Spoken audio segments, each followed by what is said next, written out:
La NBA arrive donc en Europe, les amis, et ça c'est pour notre plus grand plaisir, pour les fans de basket qui sont situés à Paris, qui sont situés à Lyon, parce que ce sont deux villes qui sont sorties depuis plusieurs semaines, mais plus précisément depuis la semaine dernière. On en parle aujourd'hui, Erwan, parce qu'on a des infos, alors pas nous, on n'a pas forcément des infos, mais le public a pu avoir et recevoir quelques informations sur l'arrivée en octobre 2027. Octobre 2027, c'est vraiment demain, c'est dans 2 ans, donc il y a beaucoup de travail pour la NBA, beaucoup de travail aussi pour les clubs existants qui veulent entrer au sein de cette ligue fermée, enfin en tout cas semi-ouverte plutôt, mais aussi des clubs qui n'ont pas d'équipe de basket qui voudraient arriver sur ce marché-là. On pense à Manchester City, on pense au PSG qui se sont déjà placés sur tout ça. Avant d'aller sur les infos, Erwan, est-ce qu'il y a des choses, tu vois, qui ont mûri depuis la dernière fois qu'on a fait une vidéo? C'était il y a quelques mois maintenant, hein. Il y a même, c'était la saison dernière, sur les premières infos qu'on avait reçues. Bah déjà, on peut mettre une map un peu sur à quoi pourrait ressembler la NBA Europe.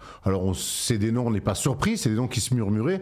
Maintenant, c'est des noms qui sont officiels. Même si on rappelle que on sait qu'il y a un projet, NBA Europe de la part de la NBA, mais qu'officiellement aujourd'hui, la NBA n'a rien annoncé. Pas de date de départ, donc c'est toujours un peu brumeux tout ça, et je pense que ça le restera tant que la NBA n'aura pas fait un statement officiel pour dire « Messieurs, on arrive pour la saison 2027-2028 ». Mais les pions avancent parce qu'on sait que c'est petit à petit. Chaque mois, j'ai l'impression qu'il se passe quelque chose de nouveau. Là, on a une map avec les fameuses 12 équipes donc, qui devraient être partie intégrante donc, de ce championnat. On sait qu'après, il y aurait 4 wildcards qui se feraient sur un tournoi d'avant-saison pour intégrer ou pas donc, cette NBA Europe. Et ce qui est intéressant, c'est qu'il y a 2 villes françaises qui sont là-dedans. Il y a 2 villes en Angleterre, mais ça, on le savait que Manchester, par la présence avec City, par la présence des 4, c'est quoi? C'est des Saoudiens là-bas. C'est Abu Dhabi. Les gens d'Abu Dhabi là-bas étaient intéressants. Londres, évidemment. Les 2, Real-Barça, compliqué de toute façon dès que tu fais du sport collectif de ne pas passer par là-bas. Athènes, un peu plus surprenant. Et puis j'oublie. Tu veux faire un récap? On y va. Je pensais pas que tu allais te lancer comme info, je voulais avoir ton feedback. Je vais vous le donner toutes les infos. Regardez, le patron de la NBA en Europe en a parlé, donc on va déjà prendre sa déclaration avant de faire cette map dont parlait Erwan. Donc George Aivizoglou, le directeur général de la NBA, IMI comme on dit, Europe et Moyen-Orient, nous a informé de ce sujet-là. Donc on veut la compétition de clubs la plus prestigieuse d'Europe. Aujourd'hui, le basket européen fonctionne déjà sur un modèle semi-fermé. C'est vrai, l'Euroleague est un système semi-fermé, avec certains clubs avec des licences permanentes. Notre vision est très différente. Nous travaillons avec la FIBA, ce qui change fondamentalement la démarche. Notre vision est une compétition semi-ouverte avec 16 équipes, dont 12 permanentes, 4 venant d'autres compétitions. Nous voulons une pyramide comme la Ligue des Champions au foot où la performance est récompensée. On s'arrête là-dessus, Erwan. Un petit, dis-moi ce que tu en penses quand tu avais eu ces mots-là avant qu'on cite toutes les équipes.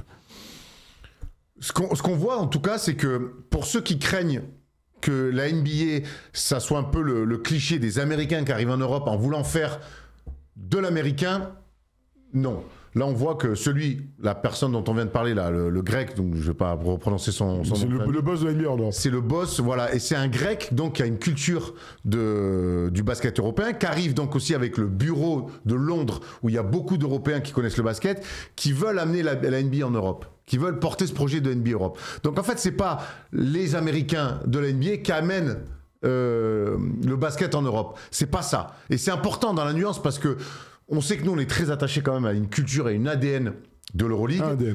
Un ADN. Ah bon? Oui. Ah bon? Un ADN de l'Euroleague et du basket européen de manière générale, inclut la FIBA. Et qu'on se dit des fois, mais attends, ils vont tout. Non, c'est pas ça. Ils veulent trouver un mix. Après, la réalité, on la connaît. Et là, on voit ce qu'il veut dire. Nous, on veut faire une ligue semi-fermée comme l'Euroleague, certes. Après, maintenant, ils vont y amener aussi des choses parce qu'on sait que l'Euroleague, et on le répète toujours, l'Euroleague ne fait pas assez d'argent. Perd de l'argent, les clubs perdent de l'argent. Perd de l'argent, c'est quand même une ligue qui a 25 ans. Alors oui, le basket, c'est le meilleur d'Europe. Les Final Four, ça a écrit des histoires incroyables, mais c'est une équipe qui ne fait pas d'oseille. Sportivement, il n'y a rien à reprocher. Voilà, on rappelle que c'est quand même une ligue qui s'est créée avec une scission avec la FIBA, que c'est des clubs qu'on connaît, Moscou, les Grecs, les 2 clubs grecs, donc Pana, Olympia, qui à un moment donné ont fait un putsch, se sont appropriés une Coupe d'Europe qui n'était pas la leur. Parce qu'au début, c'était avec la FIBA. Mais la Coupe des Champions qui est devenue l'Euroleague au début, c'était à la FIBA. On se souvient de la scission et voilà. Français. En fait, la Super League qu'on a voulu faire, que certains ont voulu faire au foot, c'est le même modèle. Ça n'a pas abouti. Mais en basket, ça a abouti, ça a donné l'Euroleague. Donc, Donc voilà, donc on dit que c'est un petit peu tout ce merdier-là. Et aujourd'hui, l'Euroleague, j'ai l'impression qu'ils sont en train de prendre un espèce de retour de bâton pleine bouche 25 ans plus tard. Donc, mais la NBA, ils viennent avec on imagine qu'ils viennent avec les meilleures intentions. Ils veulent essayer d'avoir le meilleur du basket européen. Et si tu veux le meilleur du basket européen, tu es obligé de parler avec des clubs d'Euroleague. Ça a du sens. Les clubs déjà existants. Voilà, fort. Maintenant, ce que je vois, c'est que la NBA Europe, quand ils communiquent, voilà, ils sortent des villes, hop, ils communiquent. La NBA Europe, des fois, j'ai l'impression qu'ils parlent un peu tout seuls. Ce que je peux vous dire, c'est qu'il y a des discussions qui sont encore en cours entre l'Euroleague et la NBA. Le but, c'est vraiment d'amener tout le monde sous l'égide de la FIBA, évidemment, qui est la Fédération internationale de basket. Donc, ce projet-là, il est avance, mais il est encore... C'est dans 2 ans, c'est court. C'est dans 2 ans. Mais c'est pas... C'est dans 2 ans au conditionnel. Voilà. C'est un projet, en fait, il y a encore des zones d'ombre, en fait. Il y a encore des zones d'ombre, il y a encore des discussions pour savoir comment et est-ce que ça va pouvoir se faire. Alors, dans quelques instants, je vous lirai ce qu'a dit le patron de l'Euroleague, Paulas Monteyunas, qui n'est pas ravi de l'avancée des choses. Mais avant ça, Erwan en parlait un petit peu de la map de cette future ligue. Regardez à quoi ça pourrait ressembler. On connaît déjà les pays et les villes ciblées, donc ça devrait être comme ça. Donc 12 équipes avec un espèce de pass permanent, comme en Euroleague, et 16 équipes, 4 équipes auraient le droit, via la BCL notamment, de se qualifier. Londres et Manchester, dans un pays qui n'est absolument pas basket, mais où la NBA est très populaire. Il n'y a pas vraiment, vous le savez, la culture du basket, et on en parle très souvent quand on va un peu partout en Europe. Il y a toujours des Anglais parce qu'ils ont de l'oseille, mais il n'y a pas cette culture comme la France, même s'il y a des gens qui jouent au basket dans la rue, même s'il y a certains clubs. On est encore loin de la culture dans les grands pays européens de basket. Rome et Milan. Alors moi je vous le dis, c'était un peu une surprise de voir 2 équipes italiennes, pas sur Pourquoi pas sur pas le vécu de ce pays, etc. Sauf que j'ai toujours l'impression que le basket en Italie était un peu à la bourre. Que ce soit à Rome, j'ai pas de souvenir d'équipes de basket à Rome à très haut niveau sur les 15-20 dernières années. À Milan, il y en a une. Sur les 10 dernières années. Ah bon?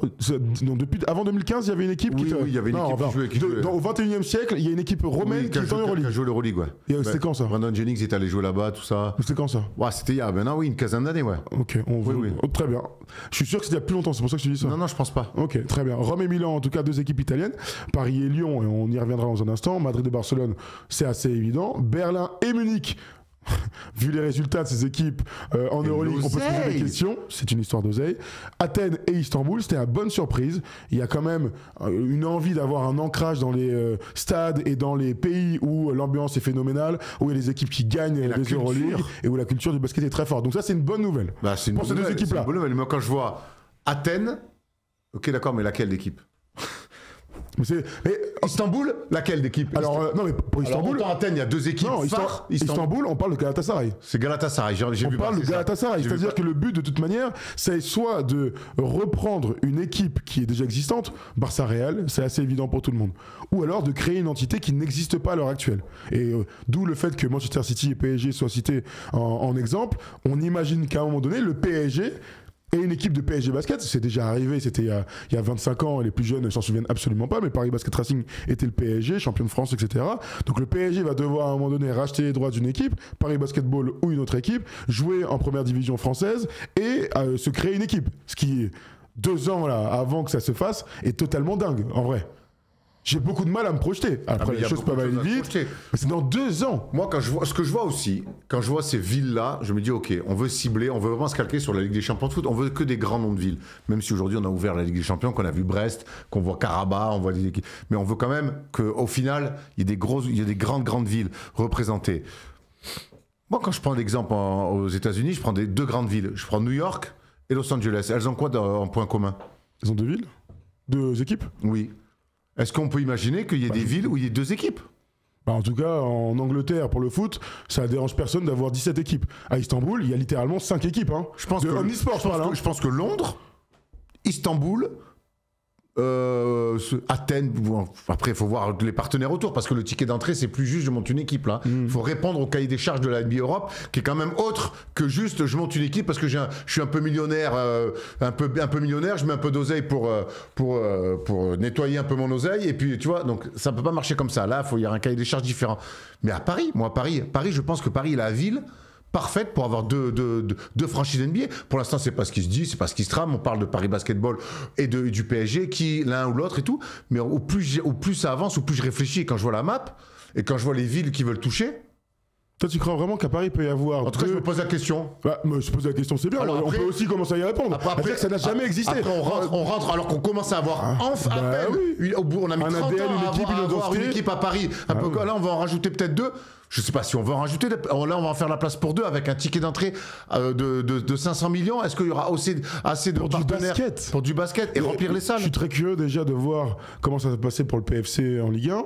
Si le Red Star à un moment donné monte aussi en Ligue 1, avec donc la grande différence entre les Lakers et les Clippers ou les Knicks et les Nets, c'est qu'ils sont tous à des niveaux extrêmement hauts de revenus, de trucs. Alors ça peut être très différent, mais c'est très très haut. Je suis curieux de voir déjà comment ça se passait pour le sport le plus populaire à Paris, pour le PFC déjà, avant d'imaginer 2 équipes assez rapidement en plus à Paris. Est-ce qu'on n'est pas en train d'imaginer justement, est-ce qu'on n'est pas en train d'assister au fait que Paris et son bassin, on va prendre l'Île-de-France, est en train finalement de, sportivement, avec la montée du PFC, avec le Red Star qui veut monter aussi, qui est 2e, il me semble, en Ligue 2. Plein d'histoires à raconter. Et que le Paris Basketball est quand même devenu un club phare du basketball français. Ils ont même construit une salle dans Paris, ce qui est quand même assez incroyable. Rajouter un club de basket, on a l'impression qu'à Paris en ce moment, c'est the place to be sportivement. Et que quelque part, s'il y a autant de chances qui se créent à Paris, c'est que quelque part, il doit y avoir des ressources financières pour monter ces projets-là. Tu t'imagines un ou 2 clubs qui sortent de terre. Non mais j'ai dit Paris comme ça peut être Istanbul, mais comme ça peut être... On n'arrête pas de tailler les Clippers, on taille les Nets, c'est des équipes qui ont 50 ans quoi. 60 ans. Et c'est les 2e clubs de la ville. Les grandes questions que je me pose de toute manière, et je pense que c'est un peu pareil pour tout le monde, c'est comment on va faire pour différencier véritablement l'équipe qui va jouer dans la Ligue européenne de la NBA et celle qu'on va voir en LNB. Moi, ça, c'est ma grande question depuis le début. En tout cas, ce qui est sûr, c'est que la FIBA, qui est quand même au cœur du truc, tout à fait. La FIBA veille au grain pour que les championnats soient respectés. Pour que les championnats domestiques soient respectés. C'est vrai. Parce que si d'un coup la NBA Europe fait péter tout le championnat domestique, alors oui, pour les grandes villes, c'est super, mais alors tout le basket que Européen on connaît, que ça soit peu importe le championnat grec et toutes les équipes qui sont pas les équipes phares des championnats, on va disparaître. C'est-à-dire qu'en France, t'as plus de Cholet, t'as plus de Bourg-en-Bresse, donc c'est impossible. T'as plus de Nanterre. C'est impossible. Ça me paraît impossible. Même si moi, je reste persuadé que si la NBA Europe est un succès, ces équipes, les championnats domestiques vont perdurer, puis finalement coexister et puis finalement disparaître dans des championnats de seconde voire 3e zone. Sachant qu'on n'a aucun exemple à mettre à côté. C'est-à-dire, ce modèle-là. Si la NBA Europe. On peut le comparer à rien. Évidemment qu'aujourd'hui, et encore une fois, c'est que mon avis. Mais encore. J'imagine que la NBA Europe, ils peuvent pas arriver en disant nous on fait une ligue, on s'en fout des championnats domestiques. Tu peux pas dire ça. Il y a les fenêtres internationales, il y a plein de choses à respecter. Donc évidemment que la FIBA, elle est là. Attendez les gars, on va respecter quand même aussi notre cahier des charges. Il y a plein de choses à prendre en compte. Très bien. Mais si la NBA Europe est un succès, ça veut dire que c'est un succès sportif, mais ça veut dire surtout que ça va être un succès financier. Donc ça veut dire qu'ils vont vouloir faire chaque année du plus d'oseille. Ah oui, c'est ce que fait la NBA. De toute façon, les mecs, au bout d'un moment, ils ont vu depuis que quand David Stern est arrivé, que on a fusionné la NBA. Au bout d'un moment, on veut faire du pognon. Et aujourd'hui, la NBA est l'entreprise qui gagne le plus d'argent au monde. Si la NBA Europe marche financièrement, comme les gens le disent, que le système américain. Au bout d'un moment, les gars, on va dire bon, je vous aime bien, mais moi, mon oseille, je fais 95% de mon oseille avec la NBA Europe. Je suis vraiment obligé d'aller jouer à Limoges. Je suis vraiment obligé d'aller jouer à Antibes le samedi soir là, parce qu'en fait, moi, ça m'apporte rien, ça me coûte de l'argent. Et donc, ça, je te parle ça sera peut-être dans 7, 8, 10 ans, 15 ans. Mais je reste persuadé que les championnats domestiques, si la NBA Europe est un succès, ne pourront pas continuer à vivre dans l'état où on est aujourd'hui, et en tout cas, et représenter une élite du basket dans leur pays. Alors, je vois beaucoup de commentaires qui me paraissent un peu faciles, que je vais lire, et j'aimerais que ceux qui écrivent et ceux qui sont pas chauds, en fait, tout simplement, nous appellent, parce que le but, c'est que ce soit une safe place et qu'on discute de tout, parce que j'ai envie d'avoir les avis des gars qui ne sont pas chauds. J'ai vu quelques commentaires, tu vois, Grégui dit « Oh, les Parisiens, vous êtes au courant que la province existe ?» Il y aurait une équipe à Lyon. Alors après, je suis désolé si tu habites à Bordeaux ou à Brest. Ils sont au courant aussi que c'est pas nous la NBA Europe. Ah mais non, je crois que tout le monde s'en fout de ça. Nous sommes les ambassadeurs de la NBA en Europe. Par contre, pour l'instant, on se pose des questions. Je suis pas encore partie prenante. Va dire ça en NBA à toutes les villes où il n'y a pas de NBA, mon gars. Bah oui, où il n'y a pas de sport pro même aux États-Unis. Donc en fait, nous on n'est pas en train. Mais ça marche aussi pour là en LNB. Je veux dire, il y a pas une équipe de basket dans toutes les villes. Tu vois, donc bon, mais je voulais quand même le lire, je trouve ça intéressant. J'en ai vu un autre qui disait, c'est marrant parce qu'il n'y a aucune remise en question, en mode la NBA c'est automatiquement un bon truc, il faut pas discuter, ça me fume. Mais si, on en discute, appelle-nous pour justement en discuter, je suis curieux d'avoir en fait, les arguments de certains qui sont absolument pas chauds. Tu vois, il y a Isabelle qui nous dit, mais pourquoi vous êtes chaud, Erwan et Thomas? Alors moi je vais vous dire pourquoi je suis chaud, parce que mon imaginaire c'est la NBA arrive en Europe, les moyens sont décuplés, donc encore des meilleures salles, des meilleurs joueurs, un meilleur spectacle, au sens où... Non mais elle me demande pourquoi je suis chaud. Moi, voilà pourquoi je suis chaud. Mais moi, en fait, parce que je pense que c'est l'élite du basket que je vais pouvoir voir dans ma ville. J'ai de la chance. Moi, par contre, je sais pas à quel moment Isabelle ou autres, ils ont pu comprendre que j'étais surexcité par ce projet. Elle me demande pourquoi vous êtes chaud. Moi, je dis juste, voilà pourquoi je suis chaud. J'ai aussi plein d'interrogations. Moi, je donne un avis que je pondère de fou sur l'arrivée de la NBA en Europe. C'est que il y a des choses qui peuvent être très cool. Je pense que le basket européen a besoin d'un coup de boost parce qu'on est en train de s'essouffler. Clairement, faut savoir que l'Euroleague, qu'on aime tant, que les puristes, les Final Four, tout ça, on va pas le répéter 15 fois, mais c'est un système qui va arriver à terme dans sa manière de fonctionner. L'Euroleague vend très mal ses droits à l'image. C'est une ligue qui n'arrive pas à mettre en avant et à créer, en tout cas médiatiquement, un engouement suffisant. C'est la meilleure Coupe d'Europe, c'est la meilleure, Coupe d'Europe du continent. Et on n'arrive pas encore à le regarder. L'année dernière, ils ont pu faire un Final Four au Moyen-Orient qui leur a apporté du cash. Et tout le monde a gueulé, mais à un moment donné, c'est la survie du truc. Parce qu'exactement, ils sont en train de survivre. Et on comprend bien que toutes les déclarations qu'ils font, ils parlent entre les déclats de la NBA, t'en as une tous les 3 mois, et la déclat de l'Euroleague, où au bout d'un moment, ils sont là toutes les semaines à faire on n'est pas d'accord, mais non, on a bien compris en fait, on a bien compris. Donc moi, j'ai grandi avec l'Euroleague, j'adore l'Euroleague. J'arrive pas à complètement me projeter sur la NBA en Europe encore. Maintenant, je vois qu'il y a des mecs qui bossent, qui ont envie d'arriver en Europe en mettant des choses sur la table que l'Euroleague et la FIBA ne savent pas mettre encore sur la table. Voilà, c'est plus, ils arrivent, comment ça va se passer? Pour moi, je reste persuadé que si la NBA en Europe arrive, ça sera ça sera totalement quelque chose de différent de ce qu'on a connu, ce avec quoi on a grandi et ce qu'on vit aujourd'hui avec l'Euroleague, avec les championnats nationaux. C'est tout. Moi, je suis allé à Limoges il n'y a pas longtemps, public exceptionnel. Ils étaient à moins 30 à la mi-temps, le public continue à chanter. Je vais dans les salles tous les week-ends. Moi, on a grandi dans les salles de pro A. J'ai pas de souci avec ça. Donc moi, en fait, la NBA en Europe, ça peut être cool, mais ça peut aussi complètement tourner une page d'un basket avec lequel on a grandi et dans lequel on est amoureux et peut-être dans lequel on se retrouvera pas non plus. On sera très nostalgique. Voilà, donc ça veut pas dire que la chose d'après sera forcément moins bien, tu vois.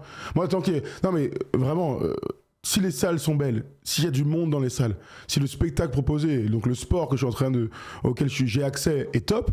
En quoi je suis perdant en fait dans l'histoire? C'est quoi le truc aujourd'hui? Il faut dire absolument, il faut que protéger. Bah ouais, mais d'accord, mais enfin on me dit ouais, la province existe. Et oui, bien sûr, la province existe. T'inquiète pas, on les connaît. J'ai été formé dans le Sud-Ouest. On sait que dans l'est de la France, autour de Strasbourg, il y a des équipes de N3, N2, N1. Il y a du basket. La Loire-Atlantique. Il y a que chez toi là-bas. Bien sûr, à Marseille, c'est un peu moins basket. C'est le seul endroit en France. Ouais, mais autour il y a du basket. Mais on sait très bien que le basket, il y en a partout dans toutes les régions de France. Maintenant, le Paris Basketball, ils ont amené un truc nouveau. Et la première réaction qui a été des clubs de province, parce qu'à part Paris, tous les clubs, c'est des clubs de province, ça a été... Donc en fait, on n'est aussi pas ouvert à des nouvelles choses pour justement que le basket puisse continuer à survivre. Parce que qu'on le veuille ou non, l'Euroleague, le championnat de France de basket, et comme tous les autres championnats nationaux en Europe, se meurt. Il y a peut-être que l'Allemagne où il y a un championnat qui fonctionne bien avec du pognon. Sinon, ça se meurt. On vit que par des mécènes qui mettent du pognon. Mais le championnat de France, en premier lieu, est en train de mourir parce qu'il se passe rien. Et Monaco a amené des choses à la Monaco. Paris Basket a amené quelque chose de nouveau. Les premières réactions aujourd'hui, alors on est tous contents du Paris Basketball. La salle, elle est super cool. Mais on a vu comment a été accueilli le Paris Basketball. Bon, il y a personne qui a dit c'est cool qu'il y ait une équipe à Paris. Voilà, on a tout. Mais c'est parce qu'on est dans cette réflexion et dans cette économie-là du gain petit. Aujourd'hui, on doit pas sauver le basket, c'est pas d'ailleurs ce que va faire la NBA, mais on doit voir le basket d'une manière autre. Juste dire, oh, le Rolex, c'est trop cool, moi j'adore les Hugo. Non, mais en fait, ça marchera pas. Petite interlude, puisqu'on a un auditeur qui va venir parler avec nous. Je crois que c'est Walter qui nous a appelé et qui a envie de discuter de tout ça. Je vais prendre quelques commentaires aussi dans quelques instants parce que c'est intéressant. Et je vous dirai ce qu'a dit aussi le boss de l'Euroleague, parce qu'il y a beaucoup de choses à dire. Et je vois un commentaire très intéressant. Est-ce qu'on est plutôt smooth criminel ou thriller? Ça, c'est un débat qui va nous passionner pendant tout au long de la soirée. Je reconnais mes gars. C'est pour Offense. C'est un très bon truc pour Offense. Est-ce que Walter nous entend? Je suis avec vous, les gars. Oh ouais, attends, les mecs, ils ont des micros, quoi. Qu'est-ce qui se passe? Ça va? Ça va très bien. Salut Walter. Salut, tu vas bien? Smooth Criminal, il a dit Walter. Smooth Criminal. Ouais, j'ai eu un débat tout à l'heure pour dire que c'était le meilleur son de Michael Jackson de son histoire. Et j'ai dit, à un moment donné, tout est copié sur Fred Astaire. Et c'est, moi, la vibe de la mafia, ça pue la. De toute façon, à un moment donné, tu peux pas préférer Michael Jackson blanc. Bon, c'était un peu le débat. Il était pas blanc, il était malade. Il était pas blanc, il était malade. Tout à fait, Erwan. Tout à fait. Alors Walter, quel est ton avis et ta première position sur cette histoire de NBA qui arrive en Europe? Je suis plutôt contre. Je pense que, comme le disait Erwan, ça va forcément beaucoup impacter négativement les championnats locaux. Le championnat français qui va beaucoup mieux depuis quelques années. Je pense qu'on n'a pas grand-chose à gagner maintenant à rentrer dans une ligue qui serait peut-être la Ligue 2 de la plus grosse ligue du monde. On est un peu le petit poussé dans cette histoire-là. Je vois pas comment ça peut bénéficier au basket français d'être la succursale de la plus grande ligue du monde qui a plus rien à prouver. Ouais, mais alors moi, j'arrive pas à être contre parce qu'en fait, tout est flou. C'est trop, on est encore trop loin pour avoir la vie. On parle de 2027, voilà. Ça peut être 2028 et ça peut être jamais. En fait, faut vraiment avoir ça en tête que ce projet-là qui avance, il y a des gens qui bossent très sérieusement dessus. Ce projet aujourd'hui pourrait peut-être ne pas voir le jour. C'est une des possibilités. Maintenant, est-ce que là les discussions sont pas... Je suis désolé de te couper Erwan, mais on en parle beaucoup, vraiment. Adam Silver a l'air très décidé. J'ai l'impression que... Ah mais il y a une volonté commune. Il y a une volonté commune de que les choses se fassent. Mais tu connais la NBA. S'ils étaient sûrs, entre avoir la volonté de... Mais tu connais les ricains, tu connais la NBA. Tu te doutes bien que s'il n'y a pas eu de communiqué... S'il n'y a pas eu de communiqué officiel pour dire en 2028 ou en 2027 on lance... c'est que quelque part, il y a encore des zones d'ombre. On les connaît trop, les Américains, pour ça. Ouais, mais il y a eu tout le plan de com. Mais quel plan de com? Pour l'instant, il n'y a pas ça encore. Il n'y a pas de plan de com, Walter, en fait. Bien lancé com. Mais t'as pas tort. Walter, il n'y a pas de plan de com. Il y a une petite déclat. Tac, tac, tac. Et c'est l'Euroleague, en fait, qui se fait tout... où le mec, il sort dans la presse toutes les semaines parce qu'il panique. Mais la NBA, eux, ils bossent dans l'ombre, ils lâchent 2-3 petits trucs parce qu'effectivement, c'est sorti et que c'est un secret de polichinelle que la NBA veut lancer une ligue en Europe. Mais eux, ils sont pas là en mode on sera là à telle date, on va faire ci, on va faire... Non, ils bossent parce que même nous, là, quand on en parle, c'est encore brouillon, c'est encore brumeux. On sait pas à quoi ça va ressembler. On sait pas comment... Est-ce que l'Euroleague aurait la puissance pour empêcher ça par rapport à la NBA? Ça reste anecdotique. Et par rapport à la puissance de la volonté de la NBA, je sais pas si on peut arrêter ça, tu vois. Ça veut dire quoi arrêter? Enfin, je pense pas. On veut arrêter ça. Arrêter ce projet qui est de. En fait, moi, je le vois comme ça le truc. Aujourd'hui, en France et dans beaucoup d'endroits en Europe, un mec qui aime le basket aime la NBA. Est-ce qu'il aime l'Euroleague? Est-ce qu'il aime ses championnats nationaux? Il y a beaucoup de chances qu'il te répondent que non. Arrêter ça, ce serait arrêter cette volonté d'expansion de la NBA jusque dans nos championnats nationaux et pour les remplacer. Et donc, est-ce que l'Euroleague est capable de stopper cette volonté qui est aussi celle de beaucoup de fans, je pense? Je suis pas sûr. Ah non, mais aujourd'hui, pour moi, l'Euroleague, le pouvoir, le putsch qu'ils ont fait il y a 25 ans, et honnêtement, c'est ça, hein, ils se sont appropriés, même avec le Blaze, hein, une Coupe d'Europe qui n'était pas la leur. C'est des clubs, hein. Ouais. C'est des clubs qui ont pris. Ouais, c'est les clubs. Les clubs se sont appropriés. Ils ont fait un push parce qu'à l'époque, ils avaient le pouvoir et le pognon et que la FIBA, pour le coup, a très mal géré cette situation de crise et ça a permis à des clubs qui voulaient justement faire du pognon, qui voulaient diriger, de créer l'Euroleague. C'est ça l'histoire de l'Euroleague. Aujourd'hui, l'Euroleague, on le sait, ils ne font pas d'oseille. Ils ont l'histoire. C'est en fait, on a l'impression que l'Euroleague, c'est un peu un papy qui a connu plein de choses, mais qui aujourd'hui, il peut même plus te filer d'argent de poche. C'est la réalité. La manière dont les droits sont gérés, la manière dont c'est diffusé, c'est très dur aujourd'hui pour un fan de voir l'Euroleague. Donc forcément, il y a un constat. La NBA, ils ont dû connaître ça. les mecs qui déboulent pas en Europe, ils ont dû faire une étude du marché en disant moi, leur meilleure compétition, voilà ce qui se passe, voilà ce que ça rapporte, voilà comment c'est diffusé. Ils ont dit bah, attends, je pense qu'il y a peut-être un coup à faire.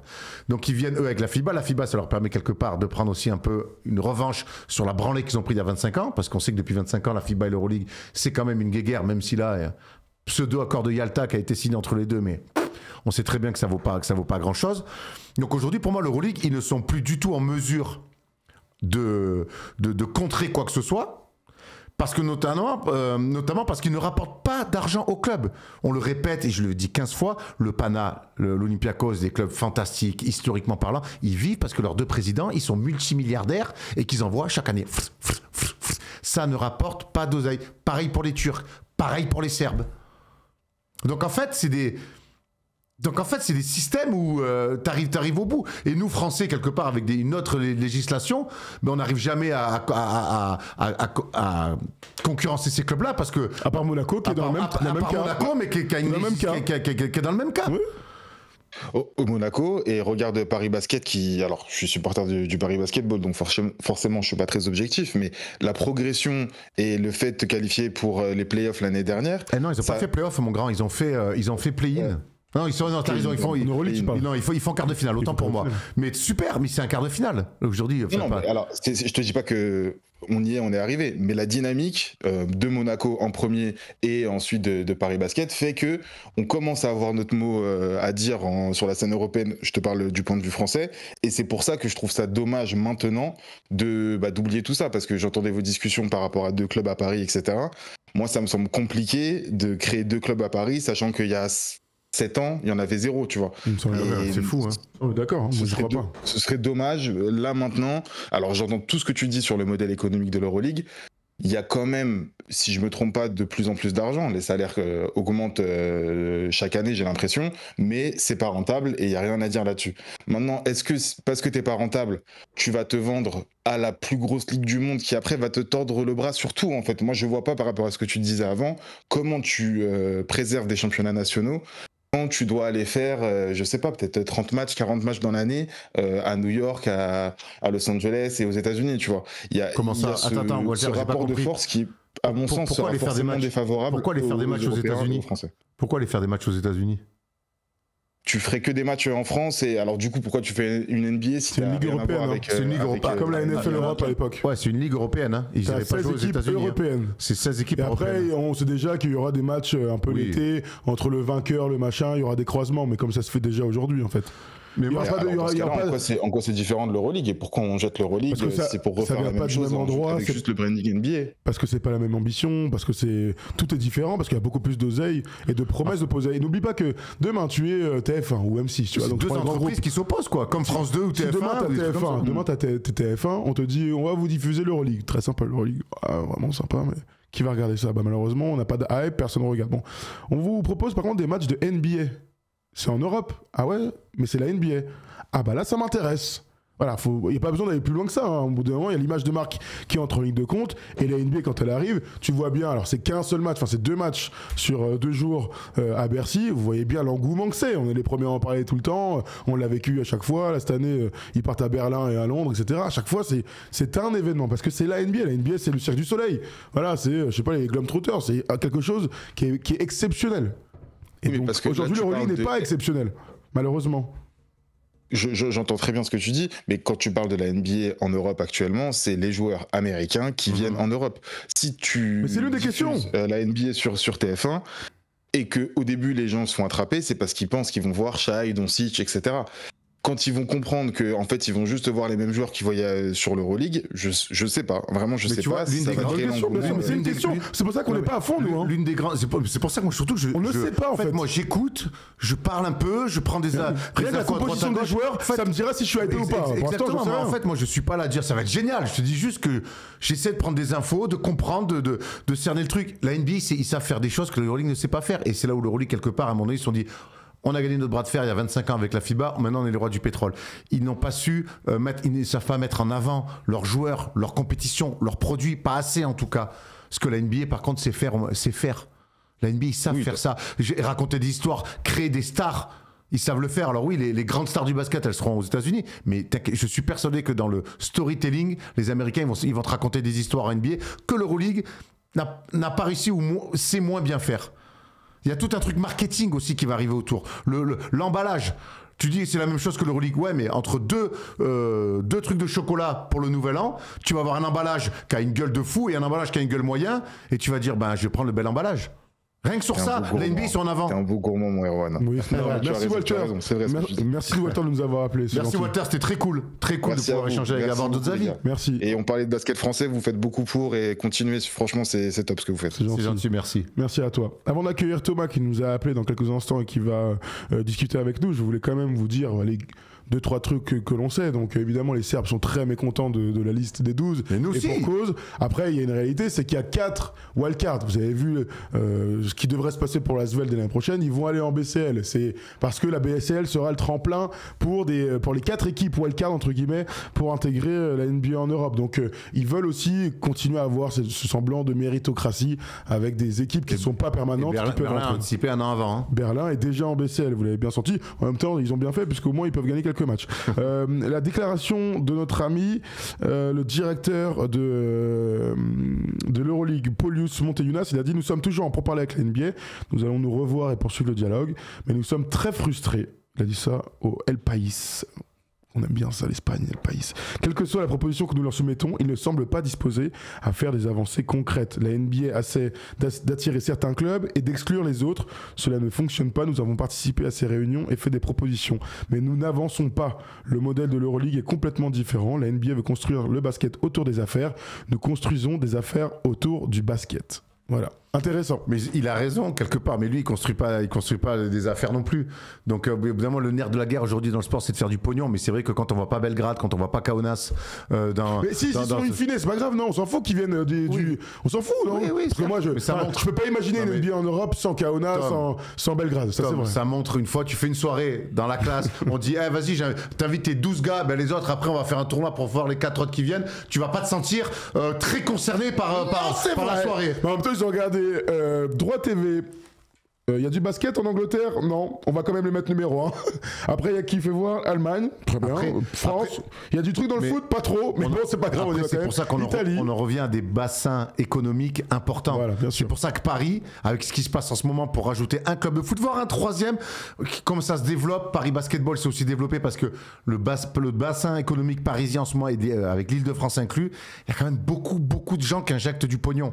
Et ça va être le nerf de la guerre. De toute façon, le ticket d'entrée, il est tellement élevé que au bout d'un moment si tu mets ça c'est que tu sais que derrière t'as des gens qui ont les reins solides. Alors je finis sur la déclaration, c'est intéressant. Même si je dis que nous sommes en pourparlers, il n'y a pas beaucoup de progrès et ils suivent simplement leur plan. La NBA annonce qu'elle va lancer sa ligue, elle parle déjà de villes et d'équipes. De notre point de vue, ce n'est pas la bonne voie. Présenter ainsi, c'est une mauvaise nouvelle. Nous n'avons pas besoin d'une nouvelle compétition, nous en avons déjà 4, ce serait la 5e. Avec la bonne approche, ils aideraient. Mais si les choses continuent ainsi, la NBA ne fera que nuire au basket européen. Point.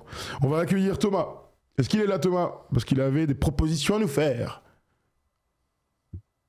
Il est là, Thomas? Allô? Allez! Ça va? Vous allez bien, les gars? Ça c'est mon accent chantal, ça. Chez Domino. Marseille, hein? Tu es d'où à Marseille? Dis-moi d'où. Mais c'est ton gars, tu le connais pas comme ça? Mais oui, on s'est vu à Boston. 2020. Ah, c'est mon gars. Tu es vers le Vélodrome, toi en plus, non? De mémoire? Ouais, j'étais à côté, ouais. Voilà, tu es toujours là-bas, je t'ai pas, non? Comment? Je t'ai pas toujours? Non, c'est bon. Ça y est, j'ai pris mon envol. Ok, Tanguy, tac, la coupé. Très bien. Avec une pachita? Malheureusement, non. Malheureusement, non. Putain. Bon, allez, elle passe tout entre mes filets. Resserre un peu. Filet troué, apparemment. C'est Lucas Chevalier qui parle ou quoi? Allez, vas-y, parle-nous de la NBA en Europe. Ouais, alors dis-nous, qu'est-ce que t'as en tête?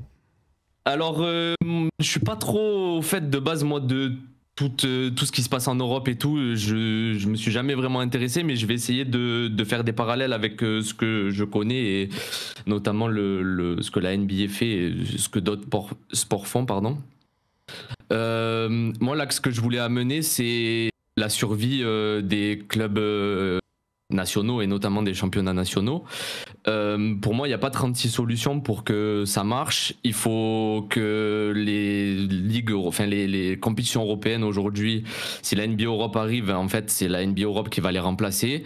Et en fait, pour ces wildcards, il va falloir qu'il y ait un tournoi qui se passe en fin d'année avec les vainqueurs de tous les championnats qui vont se passer durant l'année et avec un principe d'équipes qui montent, d'équipes qui descendent tous les ans et qui vont tourner par rapport à ça. Donc je pense qu'à l'heure actuelle, avec ce qu'on voit, le fait qu'on passe par, vous venez d'en parler, je fais que répéter ce que vous dites, mais que ça passe par la BCL pour monter et tout, j'ai l'impression que en fait, il va y avoir des compétitions qui vont se marcher dessus. Les championnats nationaux vont permettre de se qualifier à des compétitions qui potentiellement vont permettre de se qualifier à cette NBA Europe. Et j'ai l'impression que c'est trop en fait. Et alors attendez les gars. La seule solution, c'est que en fait ces compétitions-là soient remplacées par la NBA Europe et que les championnats nationaux permettent d'y accéder via les wildcards. Mais Paulius là, notre ami, évidemment qu'il n'est pas content. Il dit l'Euroleague, mais alors déjà il y a une compétition dont on parle pas, mais qui dépend de l'Euroleague, c'est l'Eurocup. Là je peux te dire que celle-là, elle va plus exister, direct.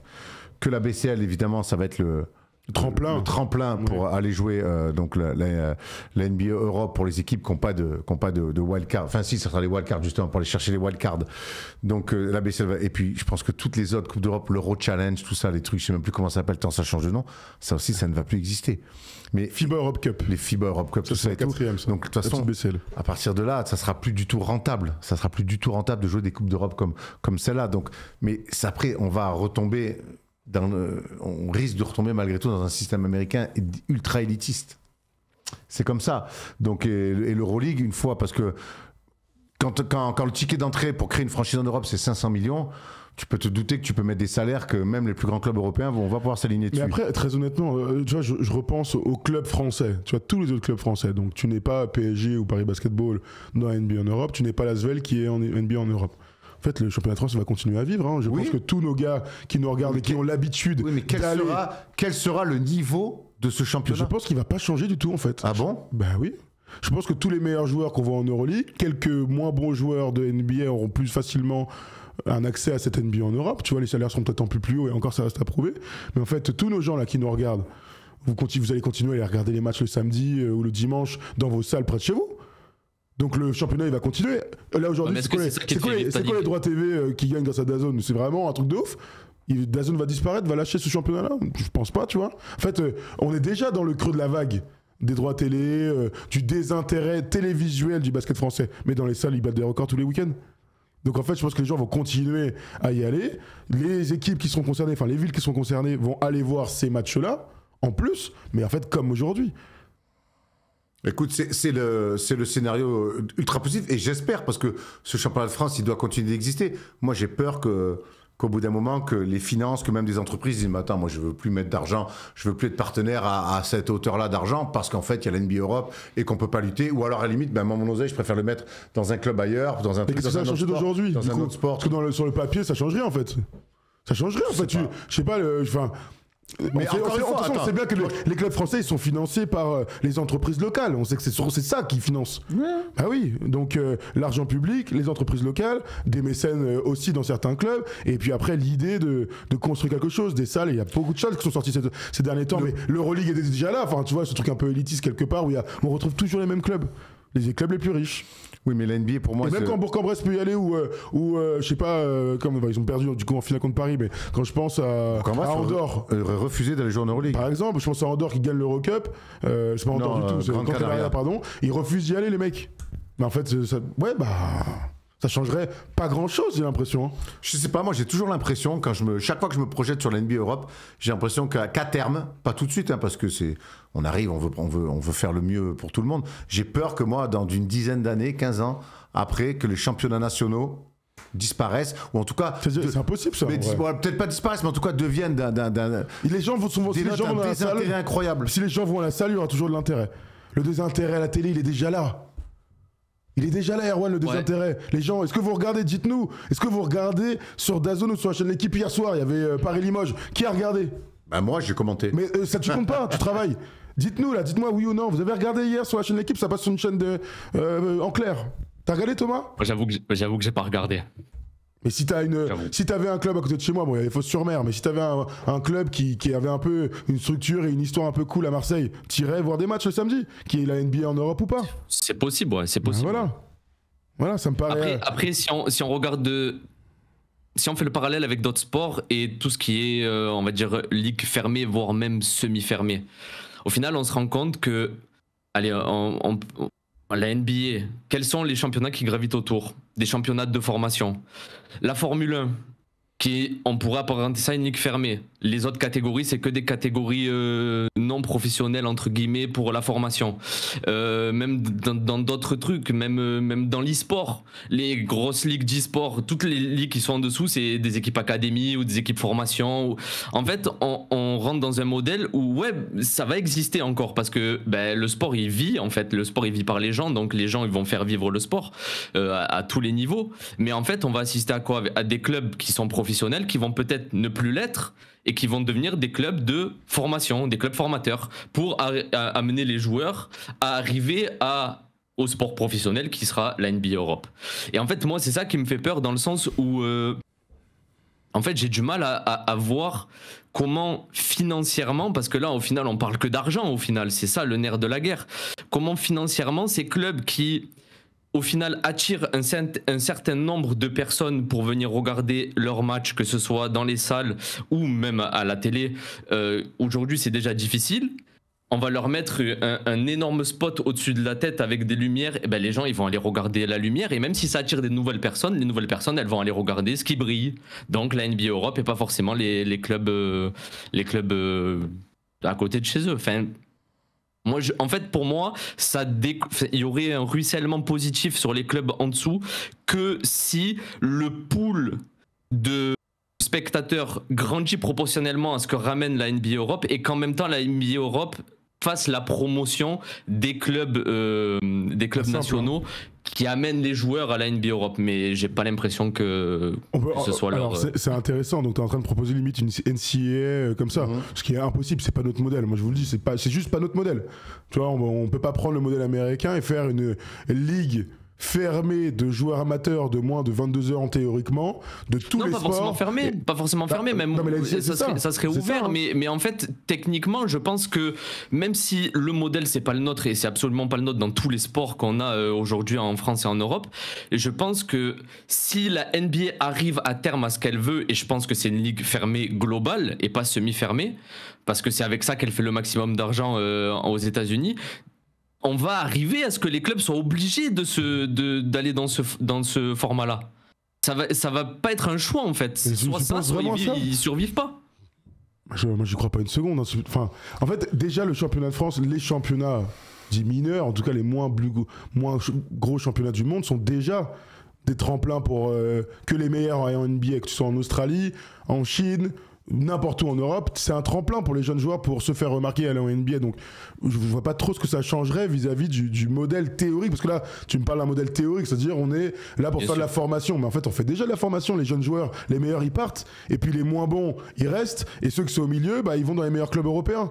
Voilà, vraiment si je aujourd'hui la santé financière de ces clubs-là, elle est comment aujourd'hui ? Tu parles du financement des financement des clubs avec de l'argent public, avec quelques partenaires locaux. C'est déjà le cas. Mais oui, mais d'accord, t'as raison, c'est déjà le cas aujourd'hui. Mais je pense que si tu arrives à la NBA Europe et que finalement aujourd'hui le championnat de France, la Pro A, c'est le top du basket français. Il y a quand même ce truc de dire on est en première div, ils vont jouer les playoffs et tout.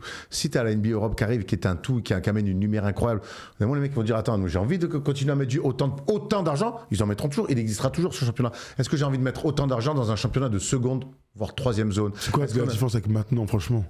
J'espère encore que pour moi, la NBA ce soit tellement un truc clinquant qu'en fait le basket il gagne. Alors c'est une vision, je vous le dis, c'est une vision mais naïve, candide. Mais en fait, je me dis qu'ils vont venir. Donc autant accueillir le truc comme ça va bien se passer. Donc moi je me dis, si ça peut amener des grandes plateformes à acheter les droits et que quand tu es sur, là aujourd'hui Prime, Apple, j'en sais rien, tu es des matchs de très bonne qualité, parfaitement produits, Merci. avec un beau stade et du public, et ça se passe en France, à Lyon, à Paris, je pense que le basket est gagnant. Nous, on est des ambassadeurs du basket. Mais là, on parle pas de ça, évidemment. Je pense qu'on parle de ça. On parle du championnat ensuite, du championnat. Oui, j'ai compris, mais le championnat il va continuer à exister.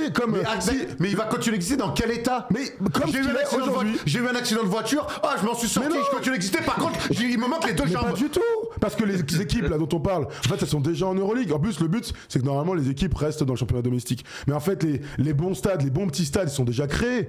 Là aujourd'hui, on parle de Bourg-en-Bresse, là, c'est des bons clubs. Il va pas disparaître le club. Il va pas disparaître comme ça. Mais personne parle de disparaître. Je te parle de C'est quoi le risque alors s'il y a ça? Ça devienne un championnat, mais je parle, ça peut marcher pour le championnat grec, ça peut marcher pour le championnat italien. C'est quoi la différence avec aujourd'hui? Ça peut. Explique-moi, je comprends non, pas. parce qu'aujourd'hui, la Pro A n'est pas un championnat de seconde zone. Par rapport à qui? Par rapport à NBA?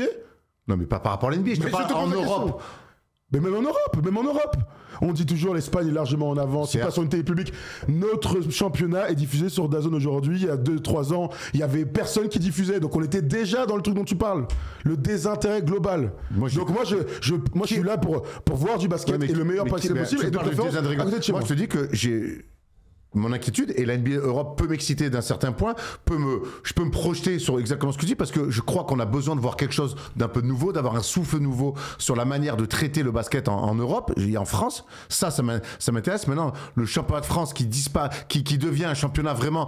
Pour moi, tu gardes les mêmes équipes, mais d'accord, avec moins d'argent, donc tu as moins d'Américains, moins de formation. Moins d'argent, j'ai toujours pas compris ce truc-là. Qu'est-ce que ça va changer par rapport à aujourd'hui? Tu crois que la NBA va arriver en Europe, que ça va devenir la ligue vraiment de base, parce que quelque part, les mecs, il y a un lien entre la Pro et l'Euroleague, il y a toujours un lien. Tu finis, t'es champion, il y a un lien. Il y a un lien naturel. C'est ce qu'ils veulent faire là aujourd'hui. Avec la NBA, il y a des clubs, je peux te dire qu'il y a les 95% des clubs en France, ils vont avoir aucun lien avec la NBA, avec la NBA en Europe. Là, ce qui a été la petite promesse, et ce pourquoi c'est avec la FIBA, c'est que s'ils tiennent ce qu'ils sont en train de dire, c'est que les équipes jouent le championnat domestique. Oui, d'accord. Non, mais ça, la FIBA veille au ton équipe de Paris et d'Asvel qui sont en NBA Europe avec d'autres moyens a priori, ils sont champions de France. Ça c'est au début. Alors, c'est ce qu'ils vont installer. Donc là, on parle dans 50 ans ou dans 10 ans, si tu veux. Je sais pas, c'est ce que je dis depuis tout à l'heure. Oui, à terme. Donc je pense que à terme, on peut en discuter. Je pense qu'on peut pas avoir là. Ah ben non, mais de toute façon aujourd'hui encore. C'est ce qu'on dit tout à l'heure. Il y a même pas eu d'officialisation de dire. Nous, NBA, on arrive en Europe pour créer une ligue. Il y a des discussions, on sait que ça parle, on sait que ça travaille. Il n'y a rien d'officiel. Connaissant la NBA, s'il n'y a rien d'officiel, c'est qu'il y a encore beaucoup de zones d'ombre. Donc nous, c'est passionnant d'en parler là. On spécule, parce qu'on fait que ça, on peut que spéculer. Mais aujourd'hui, on a du mal à se projeter. Ce qu'on peut dire, c'est que la NBA, mine de rien, il bosse avec la FIBA, que la FIBA veille au grain quand même pour qu'on reste dans un cadre européen, que ça soit pas non plus les Américains qui débarquent en Normandie et on Monopole, fait, ils ont donné des chewing-gums à tout le monde et on fait des enfants qu'on va pas reconnaître. Donc Guy Georges quand même. Oui, Guy Georges, fils de soldat américain, c'est une catastrophe. Et donc aujourd'hui, il y a encore, je te dis, la date pourrait être 2027, ça arrive très vite. Mais il y a beaucoup trop de choses, des éléments qui nous manquent. Allez, il est 21h57. Merci Thomas de nous avoir appelés. On a fait 40 minutes. Merci à toi Thomas. Comme toujours, Thomas. Tu nous rappelles la famille. À bientôt. Ciao les gars. On a fait long. On voulait avoir vos avis. C'était très intéressant. Comme Aaron vient de conclure. Pour l'instant, c'est encore très flou.